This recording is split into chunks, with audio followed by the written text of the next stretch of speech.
네, 계속해서 이어갈게요. 자, 18세기입니다. 18세기에는 오드코롱이 18세기 초 서독에 있는 쾰른에서 만들어졌어요. 자, 유럽에서 굉장히 많이 향수가 발달이 되죠. 자, 19세기 넘어갑시다. 19세기에 티만이 바이올렛 향을 닮은 향을 난초에서 추출한 후에 화학 합성 향료를 발명해서 향수의 대량 생산이 가능하게 했어요. 누가요? 티만이요. 그래서 우리가 현재 사용하고 있는 화학 합성 향료를 발명한 사람이 바로 티만이라는 사람이에요. 여러분 기억해 놓으면 좋겠죠? 티만이 우리가 지금 현재 사용하고 있는 화학적인 향수를 만든 가장 최초의 사람이다. 기억하면 좋겠어요. 천연 향료만을 사용했던 당시로서는 향수의 대중화에 매우 큰 역할을 하게 됐죠. 아무래도 꼭 반드시 자연적인 것에서 얻었어야 되는 향수를 이 사람은 어떻게 했어요? 향을 난초에서 추출한 후에 화학 합성 향료를 발명해서 그걸 섞어서 이제 쓰게 된 거죠. 이런 대중화 노선에 크게 활약한 사람이 또 있어요.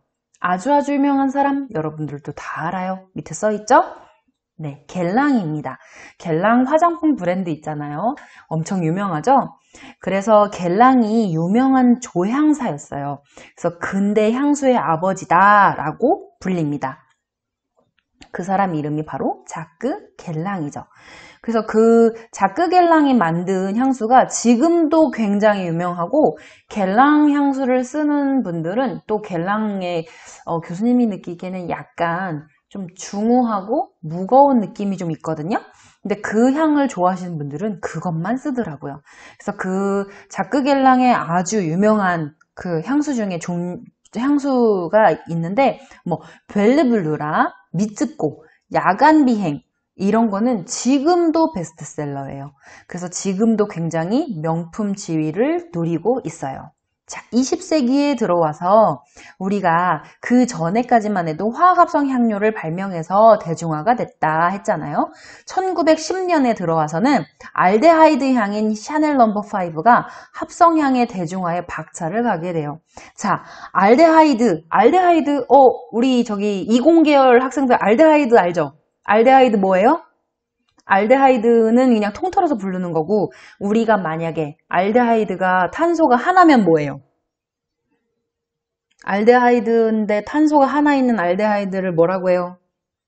자, 탄소가 2개 있는 알데하이드를 뭐라고 해요? 아는 학생들이 있을 것 같은데 없나? 여러분들 알데하이드 꼭 한번 찾아보세요. 그냥 듣고 지나가는 거랑 내가 한번 찾아보는 거는 너무너무 달라요. 내 머릿속에 기억되는 그 정도가 다르거든요. 한번 찾아보길 바래요. 그래서 20세기의 가장 으뜸이다 하면 역시 샤넬 넘버 5죠. 샤넬 넘버 5에 대한 유명한 일화가 있죠. 마릴린 먼로. 얘기 안 해도 다 알죠.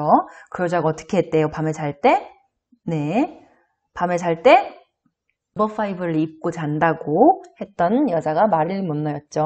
나체 상태에서 향수만 이렇게 뿌리고 자는 일화로 굉장히 유명한 그런 마릴린 먼로고 그 마릴린 먼로가 그런 말을 함으로써 샤넬 넘버 5가 훨씬 더 유명해졌죠.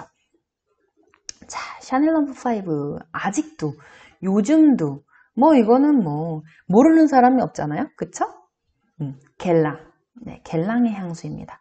이거는 옛날에 이렇게 여러 가지 향료 병을 놓고 이 천에다가 스포이드로 한 방울 한 방울 섞은 다음에 흔들어 보는 거예요. 이게 무슨 냄새가 나나? 좋아. 됐어. 통과. 이건 별론데? 이건 아니야. 이런 식으로 한 방울 한 방울 떨어뜨려서 음식 요리하듯이 레시피를 써간 거예요. 말하자면 A병에 담겨 있는 거 2방울, B병에 담겨 있는 거 1방울, C병에 담겨 있는 거 5방울 이런 식으로 향을 조합한 다음에 그걸 천에 떨어뜨려서 공중에 이렇게 펄럭펄럭 한 다음에 사람 코로 직접 한번 맡아보고 좋아, 괜찮아. 이거의 이름은 아름다운 영혼이야. 이래서 그거를 이렇게 내놓고 팔고 그랬던 장면을 교수님이 한번 담아봤어요. 자, 다음 이제 우리나라로 옵니다. 자, 우리나라입니다. 자, 삼국시대부터 볼까요? 왜 삼국시대를 낳냐면 사실 우리가 뭐 단군 때도 있긴 하지만 그때 당시에 어떤 문헌의 기록이나 이런 거에서 향을 찾아보기에는 약간 뭐 조금 힘든 게 있어요. 어느 학자에 따라서는 뭐 쑥, 마늘 이런 것도 향이라면 향 아니냐 이런 그런 뭐라고 해야지? 그런 거를 하시는 분들도 있는데 글쎄요, 교수님은 잘 모르겠어요. 마늘과 쑥, 뭐 물론 향이 될 수는 있는데 그것을 향이라고 해야 할까? 어떤 서양에서의 사용했던 그런 향의 의미와 마늘과 쑥 이런 거는 약간 우리가 벌써 머릿속으로 약간 느낌이 다르잖아요. 그래서 단군 때의 그런 거는 교수님이 조금 뺐어요. 납득이 잘 안 가서. 자, 삼국시대부터 조금 보겠습니다. 자, 삼국시대. 자, 무슨 종교가 있었죠?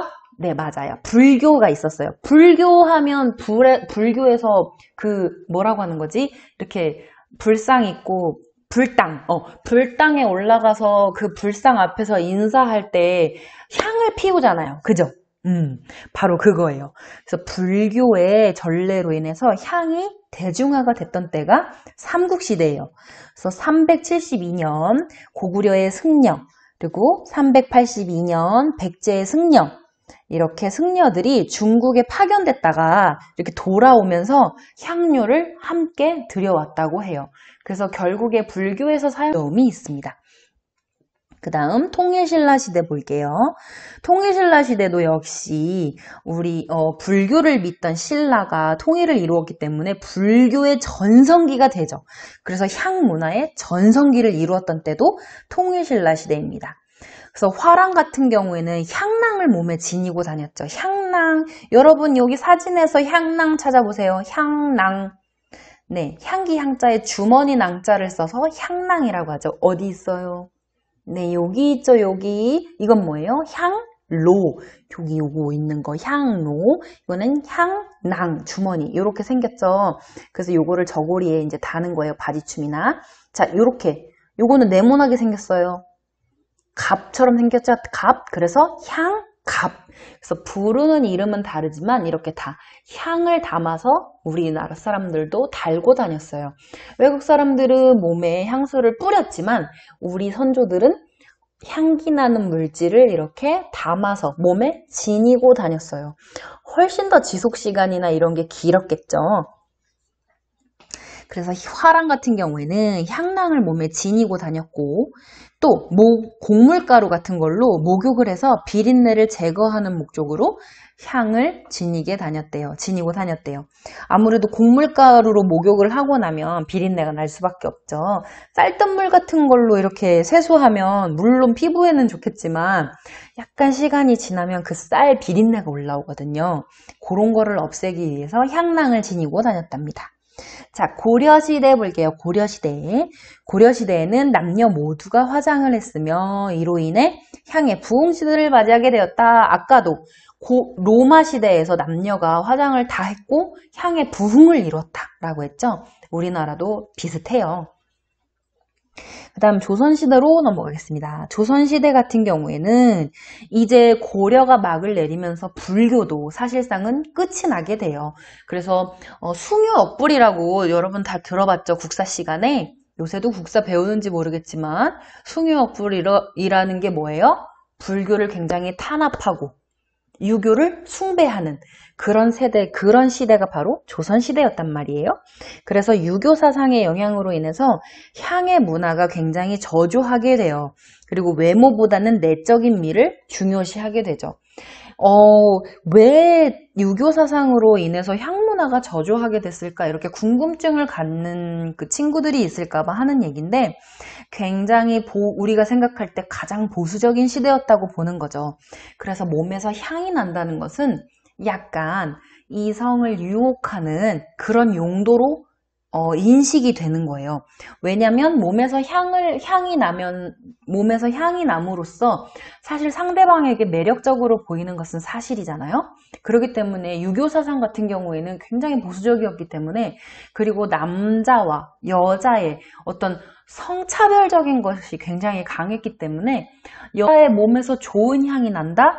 이것은 이성을 꼬시기 위한 행위이다. 이런 식으로 간주했던 때가 바로 조선시대였어요. 그래서 향이 굉장히 쇠퇴하게 되죠. 자, 이랬다가 우리가 6.25가 일어나면서 다시 한번 향수가 이제 외국으로부터 유입이 돼요. 미군 문화로 인해서 향수가 굉장히 태폐적이다라고 여겨지긴 했지만 그 이후에 향수가 굉장히 발달을 하게 되죠. 우리나라에서도. 그리고 미군 때문에 향수가 들어왔기 때문에 태폐적이다라고 생각한 것은 왜 그럴까요? 자, 미군 문화라서 태폐적이다? 그게 아니죠.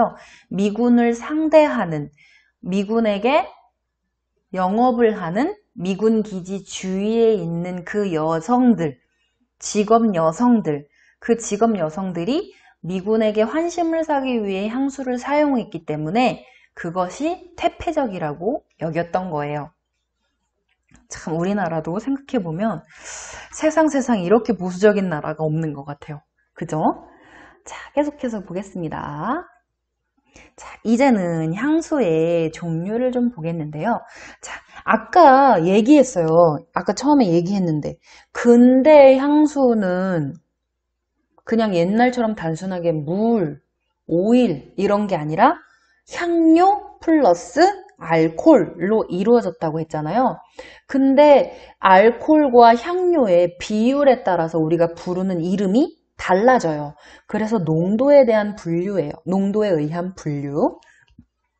그래서 우리가 가장 진한 것을 뭐라고 하느냐? 가장 진한 것을 퍼퓸, 향수라는 말 자체가 사실은 가장 진한 퍼퓸을 나타내는 거예요. 그래서 향이 가장 풍부하고 완성도가 가장 높아요. 근데 향이 너무 강하기 때문에 귀 뒤나 목이나 팔목 이런 데다가 살짝만 발라줘요. 이 퍼퓸 같은 경우에 15%에서 25%의 향료를 향유하고 있기 때문에 방향 제품 중에서 가장 농도가 진해서 향수로서의 풍부함이 가장 많고 지속시간이 6시간에서 7시간 또는 이 사람들에 따라서 향료 종류에 따라서 그 이상 유지되기도 해요. 그리고 향이 가장 풍부하고 완벽해요. 그렇기 때문에 액체의 보석이다라고 불려질 정도로 완성도가 굉장히 높으며 향수 가운데서 가장 진한 농도의 제품이에요. 조향사가 표현하고자 하는 이미지를 가장 순수한 이미지로 완벽하게 만들어낸 제품으로 손꼽히는 게 바로 향수예요. 그래서 예술품의 비유가 되기도 하죠. 그래서 조향사를 굉장히 우러러 보는 나라도 있죠. 그래서 향이 매우 강하기 때문에 저녁 외출하거나 혹은 파티나 이런 데 사용하기도 해요. 그리고 여름철에 땀이 좀 많이 나거나 그럴 때 사용합니다. 이것은 향료의 함유예요. 15에서 20% 굉장히 높죠. 우리가 100ml를 따졌을 때 거기 안에 20ml가 향료다. 그러면 냄새가 진짜 많이 나겠죠? 자, 그 다음에 두 번째로 진한 것이 바로 오드 퍼퓸입니다. 향수에 가까운 지속성과 향기에 깊이가 있으면서도 향수보다는 조금 경제적인 게 특징이에요. 왜 경제적이냐? 뒤에 가서 설명해 줄게요. 자, 향수는 아까 몇 퍼센트를 했어요? 15에서 20%. 근데 오드 퍼퓸 같은 경우에는 9에서 12%의 향료를 함유한 제품이에요. 그래서 퍼퓸과 오드코롱 뒤에 나올 거예요. 오드코롱의 중간 타입인데 퍼퓸에 가까운 향이 나기 때문에 향이 굉장히 풍부해요. 오드 퍼퓸도 퍼퓸보다는 그 강도는 조금 낮아요. 그래서 부담감이 덜한 제품이에요. 그래서 사실상 우리가 사용하는 제품들을 보면 퍼퓸보다 오드 퍼퓸이 훨씬 많아요. 아마 백화점의 향수 코너나 뭐 올리브영의 향수 코너나 이런 데 가서 보시면 알 거예요. 거의 퍼퓸은 찾아보기 힘들거든요. 근데 오드 퍼퓸은 굉장히 많아요. 그래서 퍼퓸보다 양이 많아요. 퍼퓸보다 양은 많은데 향 자체가 퍼퓸에 가까워서 아까 그랬죠. 경제적이다. 가성비가 높단 말이에요. 그래서 굉장히 실용적이죠. 향의 농도는 한 5에서 15%, 향기의 지속시간은 5시간 전후로 농도는 퍼퓸 다음으로 진해요. 그래서 약간 브랜드 차이는 있겠지만 퍼퓸드 뚜알렛으로 구분을 하기도 해요. 오드 퍼퓸이나 퍼퓸드 뚜알렛이나 이렇게 구분하기도 해요. 여기에서 퍼퓸은 향수였어요. 근데 오드 퍼퓸은 뭐예요? 여기서 말하는 오는 프랑스어에서 물이 오예요. 오. 그리고 건방전에 교수님이 그랬죠? 퍼퓸드 뚜알렛이라고. 자, 뚜알렛은 무슨 뜻일까요? 불어를 조금 배운 친구들은 금방 할 거예요. 뚜알렛. 네. 프랑스어로 화장실이라는 말이에요. 화장실에서 사용할 정도의 그런 향이라는 거죠. 그래서 물이 약간 타져 있다. 뭐 이런 식으로 이해하시면 될 것 같아요. 특히 오드 퍼퓸은 단순히 향수의 농도를 엷게 하는 게 아니에요. 그냥 향수 농도만 엷게 한 게 아니라 가장 아름다운 향조로 조성이 되어 있어요. 사람이 코로 실제로 취각을 맡았을 때 퍼퓸 같은 경우에는 너무 독해요. 그래서 진짜 한 방울만 이렇게 써도 온종일 그 사람한테 그 냄새가 나는데 오드 퍼퓸 같은 경우에는 향도 진하고 지속성도 오래되지만 사람이 진짜로 코로 맡았을 때 가장 아름다운 향이다 라고 느껴지는 게 바로 오드 퍼퓸이에요. 자, 오드 퍼퓸 다음, 그 다음에 이제 더 약한 것이 오드 뚜알렛. 금방 전에 얘기했죠. 오드 뚜알렛. 자, 가장 많이 사용되는 종류예요. 그래서 우리가 뚜알렛 반 아니면은 오드 퍼퓸보다 오드 뚜알렛이 훨씬 많아요. 그래서 여름철에 굉장히 가볍게 여러 번 뿌리는 그 종류 중에 오드 뚜알렛이 되게 많아요. 그래서 오드 코롱이 가진 가벼운 느낌과 향수의 지속성 두 가지 특성을 모두 가지고 있어요. 그래서 지속 시간은 약 4시간에서 5시간 정도, 그러면서 굉장히 리치하면서 상쾌한 향을 지속시킬 수 있어요. 그래서 오는 프랑스어로 물이라는 뜻이라고 했죠, 아까. 그리고 뚜알렛은 화장실이라는 뜻으로 몸차림을 위한, 정돈하기 위한 물이다. 이 정도의 의미로 보시면 되겠어요. 가벼운 감각으로 간편하게 전신에 뿌릴 수 있어서 현재 가장 많이 애용되고 있어요. 그리고 사무실에서도 사용하기 좋죠. 그래서 우리가 사무실에서 디퓨저 같은 거를 놓는데 그 디퓨저의 농도와 오드 뚜알렛의 농도가 약간 비슷해요. 그래서 그렇게 가장 많이 느낄 거예요. 자, 그 다음 오드 코롱입니다. 여러분 코롱 많이 들어봤죠? 오드 코롱. 오드 코롱이라고도 하고 어떤 데서는 오드 콜로뉴라고도 해요. 그냥 코롱이라고도 하고 콜로뉴라고도 하고, 그리고 어떤 책은 아예 콜로뉴 이렇게 써 있는 책도 있어요. 자, 향의 농도가 강하지 않아서 향수를 처음 사용하는 사람도 부담 없이 사용할 수 있어요. 3에서 7% 정도의 향료를 함유하고 있고 상쾌한 향취가 특징인 제품이에요.